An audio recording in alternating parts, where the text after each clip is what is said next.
All right, buckle up for a deep dive, folks, because we're about to explore some seriously fascinating and controversial ideas about the origins of Christianity. We've received a treasure trove of lectures and writings from a 19th century scholar named Gerald Massey, and let me tell you, this guy was not afraid to challenge the status quo. Massey's research led him down a path that many found shocking and even heretical. He believed that much of what we understand as Christianity actually has its roots in ancient Egypt. Now, I'll admit, when I first heard that, I was pretty skeptical. It sounds like one of those fringe theories, the kind that gets passed around the internet but doesn't hold up to serious scrutiny. Well, it's definitely a bold claim, no doubt about that. But Massey wasn't just speculating. He spent years poring over ancient texts and artifacts, meticulously comparing Egyptian mythology with Christian beliefs and practices. So he was doing actual research, not just armchair philosophizing. Exactly. He even worked with some of the leading Egyptologists of his time to verify his findings. That's impressive. So what exactly was he suggesting? Was he saying that Christianity is just a rehash of ancient Egyptian religion? Well, it's a bit more nuanced than that.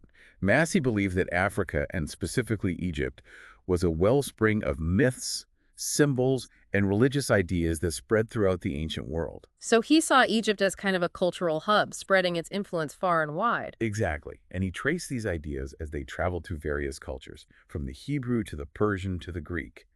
Eventually, according to Massey, these ideas found their way to Rome, where they were woven into the fabric of what we now know as Christianity. So it's not about a direct copy-paste, but more about this gradual evolution of ideas with Egypt as the starting point. Precisely. That's fascinating. So how did Massey connect the dots between these ancient Egyptian ideas and the beliefs and practices of Christianity? Where do we even begin to unravel this? Well, one of the key threads in Massey's research is his focus on the Gnostics. Ah, the Gnostics. Now, I've heard of them, but I have to admit I'm a bit fuzzy on the details. Could you give us a quick refresher? Sure. The Gnostics were a group of early Christians who held some pretty different beliefs from what we might consider mainstream Christianity today. For one thing, they believed that the true Christ wasn't a historical figure who walked the earth, but rather a spiritual principle that resides within each of us. Oh, interesting. So for them, it wasn't about worshiping a person, but about cultivating this inner divinity. You got it. And this contrasted sharply with what Massey called historic Christianity, which placed a strong emphasis on the literal life and teachings of Jesus. So we have these two different strands of early Christianity emerging: the Gnostics with their focus on inner transformation and the historic Christians with their focus on the historical Jesus. And Massey believed that the Gnostics were heavily influenced by ancient Egyptian wisdom traditions. Exactly. He saw a lot of parallels between Gnostic concepts and the mystical teachings of ancient Egypt. That makes sense. If Egypt was this wellspring of spiritual ideas, as Massey suggested, it's not surprising that those ideas would have found their way into early Christian thought. But did Massey go beyond just drawing these broad connections? Did he find specific examples of how these Egyptian ideas might have influenced the development of Christianity? He did, and this is where things get really interesting, especially when it comes to the historical timeline of Christianity. Massey dove deep into ancient Jewish texts, particularly the Talmud. The town. Yes, and he discovered a figure named Jehoshua ben Pandira. This individual was accused of sorcery and executed, potentially even crucified, over a century before the time period traditionally associated with Jesus. Wait a minute, are you saying there was another figure who was executed in a similar manner to Jesus, but over 100 years earlier? That's exactly what Massey found. Wow, that throws a real wrench into the traditional timeline. So what did Massey make of this? Was he suggesting that the story of Jesus was somehow based on this earlier figure? Well, he was very careful not to say that the story of Jesus was completely fabricated. But he did suggest that the narrative we find of the Gospels might have been grafted onto an existing narrative, a story that was already circulating in the ancient world.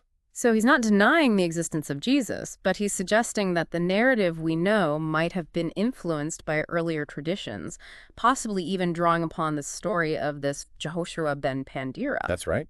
That's a pretty radical idea. It is, and Massey's research didn't stop there. Oh, I bet it didn't. He went on to explore the astronomical origins of some key Christian symbols and events, including the birth and resurrection of Christ. Okay, now this is where things start to get really interesting. How did he connect Christianity to astronomy? Well, Massey argued that the timing of Easter, which is based on the 19-year lunar cycle, points to a deeper astronomical connection. He believed that the sun and moon were seen as the symbolic parents of the Christ figure. I've never thought about it that way before, but it makes sense. The sun and moon have always been associated with powerful cosmic forces, representing light and darkness, life and death. Exactly. And Massey even argued that the astrological sign of Pisces, the fish, was associated with the coming of a Messiah figure. So he was suggesting that these astronomical cycles were woven into the very fabric of Christian belief. That was his contention. It seems like Massey was really challenging the traditional understanding of early Christianity, blending astronomy, mythology, and history in a way that's both fascinating and provocative. He was definitely a pioneer in his field, willing to ask questions that others wouldn't even consider. And perhaps one of the most compelling aspects of his research is the detailed parallels he draws between Horus, the Egyptian god, and Jesus. Ah, yes, the Horus-Jesus connection. Now, I've heard a bit about this, but to be honest, I'm a little fuzzy on the details. Can you walk us through some of the key points? sure. Massey pointed out that both Horus and Jesus were said to have been born of a virgin. They both faced conflict with an evil power, set in the Egyptian tradition, Satan in Christianity. They were both betrayed by a close companion, and they both experienced death and resurrection. Hold on, I'm trying to keep up. So you're saying there's an Egyptian equivalent of Judas who betrays Horus. Well, not a literal Judas, but Massey argued that the Egyptian god Set, who betrays and kills Osiris, serves a similar symbolic function. He even connected this betrayal to a specific moment in the Egyptian ritual, which he compared to the Last Supper in the Gospel narrative. Wow, that's amazing. So Massey was suggesting that these core elements of the Jesus story were already present in ancient Egyptian mythology. That's exactly what he was saying. It sounds like he was uncovering a whole hidden layer of meaning beneath the surface narrative of Christianity. That's a great way to put it. He believed that the historical narrative as we know it had essentially overwritten a much older symbolic system, a system rooted in natural phenomena and profound spiritual experiences. That's a powerful idea. And it definitely makes you think twice about how we interpret these ancient texts and traditions. This is seriously making me rethink everything I thought I knew about the origins of Christianity, and it sounds like we're just getting started. Welcome back, folks, to our deep dive into the world of Gerald Massey. Last time, we left off with our minds swirling with all these connections between ancient Egypt and the origins of Christianity. Right, we were just beginning to explore Massey's comparison of Horus and Jesus. And trust me, things are about to get even more fascinating. I'm ready for it. You mentioned some striking parallels between Horus and Jesus, like the virgin birth, the conflict with an evil force, and the resurrection. But Massey also pointed to specific connections between the Egyptian ritual and the Gospels. Can you give us some examples of that? Absolutely. One that really stands out is his analysis of the feeding of the multitude with 7 loaves. Ah, that's right. I remember that story from the Gospels. What did Massey say about that? Well, Massey found a parallel in the Egyptian ritual, in a section called the Celestial Diet. In this ritual, Osiris, a key figure in Egyptian mythology, is given 7 loaves under the sycamore tree of Hathor, a goddess associated with nourishment and abundance. So is he saying that the Gospel story is a direct copy of this Egyptian ritual? Not exactly. It's more about recognizing a shared symbolic motif. The idea of providing sustenance to a large group using a seemingly insufficient amount of food is present in both narratives. Okay, I see what you mean. It's not about a literal retelling, but more about recognizing these deeper symbolic connections. Precisely. This reminds me of what we were talking about earlier about Massey's idea that the historical narrative of Christianity might have overshadowed a much older symbolic system. It's all connected, you see. Yeah, it's like there's this hidden language, a symbolic code embedded within these stories that we've lost touch with over time. That's a brilliant way to put it. And it makes you wonder how much of what we think we know about the past is based on a misinterpretation of these symbols. That's a question Massey grappled with throughout his work, and it led him to some pretty radical conclusions. Like his claim that the historical figure of Jesus, as we know him from the Gospels, might be a later addition to a much older story. Exactly. Remember, he found evidence in the Talmud of a figure named Jehoshua ben Pandira, who was executed, potentially even crucified, over a century before the traditional time frame for Jesus. Right. Right. That was a pretty big bombshell. It was, and it challenged the very foundations of Christian history. And then there's his idea that some early Christians, like Paul, actually resisted the literalization of the Christ myth. That's another key piece of the puzzle. Massey believed that Paul, who's often considered the founder of Christian theology, was actually a Gnostic teacher who understood the true nature of Christ as a spiritual principle, not a historical person. But wait, didn't Paul write extensively about the life and teachings of Jesus? He did, but Massey argued that Paul's writings were later altered, like edited and stuff, to make them fit with the emerging historical version of Christianity. Ah, so he's saying that what we read today as Paul's teachings might not be an entirely accurate representation of what he originally taught. That was Massey's contention. He believed the original Gnostic message of Paul was obscured by later editors who wanted to establish a more historically grounded faith. It's fascinating to think about how these ancient texts might have been shaped and reshaped over time to reflect the changing beliefs and agendas of those in power. Power. That's a crucial element in all of this. How so? Well, Massey believed that this shift from a symbolic to a historical Christianity wasn't just an accident. He thought it was deliberate. He did. He believed it was orchestrated by those who wanted to consolidate power within the church. So it's not just about a gradual evolution of ideas, but about a deliberate attempt to control the narrative. Exactly. And what did he think happened to the older symbolic traditions? Did they just disappear? Massey argued that they were suppressed, but not completely eradicated. So they went underground, so to speak. That's a good way to put it. And where do we see evidence of this? Well, Massey pointed to things like the survival of astronomical elements in Christian rituals and symbolism. He argued that things like the date of the crucifixion were actually determined by lunar and solar cycles, reflecting the ancient Egyptian mythos. But wait, didn't Massey mention two different dates for the crucifixion? How did he explain that? He attributed it to the different lunar and solar reckonings used in various early Christian cults.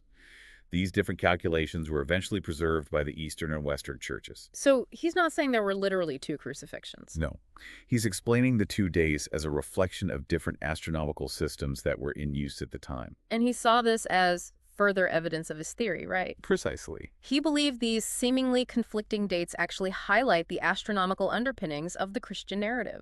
He saw inconsistencies like this as proof that a deeper mythological structure was being obscured by the dominant historical interpretation. It's amazing how Massey weaves together all these different threads, astronomy, mythology, history, to create his unique interpretation of Christian origins. He was a master synthesizer, bringing together seemingly disparate fields of knowledge to reveal hidden connections. And he wasn't afraid to challenge conventional wisdom, even when it meant facing ridicule and rejection from his peers. He was a true pioneer, and his work continues to inspire those who are searching for a deeper understanding of religion and spirituality. Well, we've covered a lot of ground in this deep dive. We've explored Massey's controversial claims about the historical Jesus, the evolution of Christian symbols and rituals, and the Gnostic influence on early Christianity. And we're not done yet. There's still more to uncover. Oh yes. In our next dive, we'll explore Massey's intriguing concept of the seven souls and delve into his critique of traditional interpretations of mythology and the Bible. This is where his ideas about the evolution of the divine and the nature of good and evil really start to take shape. I'm on the edge of my seat. All right, welcome back to our final deep dive into the work of Gerald Massey.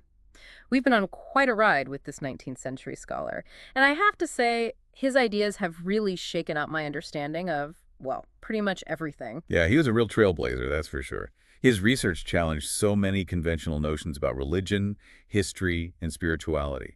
He really made you think outside the box. He did, and I'm especially fascinated by this concept of the seven souls that he talks about. I mean, it sounds a bit strange at first, but the more I think about it, the more it makes sense. Well, it's not a new idea. The concept of multiple souls has been around for centuries in many different cultures. The idea that humans possess different aspects of being, different layers of consciousness. Right, and Massey took this ancient idea and connected it to the evolution of the divine. Exactly. He saw these seven souls as stages of spiritual development, like steps on a ladder leading to higher levels of consciousness. So each soul builds upon the one before it until we reach this ultimate state of unity with the divine. That's the idea. And Massey believed that the ultimate God figures, like Jehovah or Adam-Ra, represented the culmination of these seven souls. So they're like perfected beings who have integrated all these different aspects of being. Exactly. That's pretty mind-blowing. But where does the figure of Christ fit into all of this? Well, Massey saw the Christ, or the Buddha in other traditions, as the eighth principle. It's not just about reaching the top of the ladder, you see. It's about transcending the ladder altogether. So it's like going beyond the individual souls and merging with the divine source itself. That's a great way to put it. It's a beautiful concept, really. But I'm still struggling a bit with how this all fits with Massey's rejection of the traditional devil figure.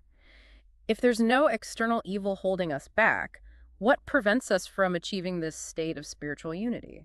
Remember, Massey believed that the real devil is internal. It's not about some external force, but about the negative aspects within each of us. The shadow self, as some might call it. Exactly. It's our own greed, anger, and ignorance that create suffering and prevent us from realizing our full potential. So the battle isn't against some horned demon, but against our own inner demons. That's the idea. And this is where spiritualism comes in, right? Exactly. Massey saw spiritualism as a way to confront these inner challenges, to access guidance and knowledge from the spirit world to help us on our journey. It's about understanding the unseen forces that shape our lives, both within and beyond ourselves. Precisely. And this ties back to Massey's critique of those who dismissed mythology as mere fantasy. Right. He believed that mythology was a form of early science, a way of understanding the world through symbolism and allegory. And he was particularly critical of the literal interpretation of the Bible, wasn't he? Oh, absolutely. He saw the Genesis story and other creation myths as symbolic narratives that were being misread as historical facts. He was saying they were more like poems than textbooks. Exactly. They were meant to convey profound truths about human nature and the cosmos, not to give a literal account of creation. It's like we've lost the ability to read between the lines, to understand the deeper meaning behind these ancient stories. And Massey felt that this was a real tragedy.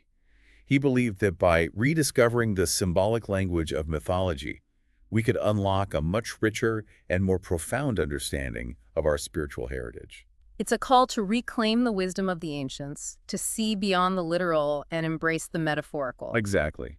But as you said before, Massey's ideas weren't exactly popular among mainstream scholars. No, he was often dismissed as a crank, accused of cherry-picking evidence and making wild speculations. Like that letter we found calling his work bedlam material. Oh yeah, that one was pretty harsh. But even his critics had to acknowledge his incredible passion for knowledge and his meticulous research. Absolutely. He was a true scholar, even if his conclusions were controversial. And I think his work continues to be relevant today, maybe even more so than in his own time. I agree. In a world that's increasingly polarized and divided, Massey's message of unity, of transcending the boundaries of religion and dogma, is more important than ever. It's a reminder that we're all connected, that we share a common spiritual heritage, and that we have the potential to achieve a higher state of consciousness. And that's a message worth sharing, even if it makes some people uncomfortable. Well, I think it's safe to say that our deep dive into the world of Gerald Massey has been enlightening, challenging, and maybe even a little bit mind-bending. It's certainly made us question our assumptions about the origins of our beliefs. And I hope it's inspired our listeners to do the same. To look beyond the surface, to ask the tough questions, and to never stop searching for the deeper meaning behind the stories we tell ourselves about the world. Because sometimes the most profound truths are hidden in plain sight, waiting to be uncovered. Thanks for joining us on this incredible journey.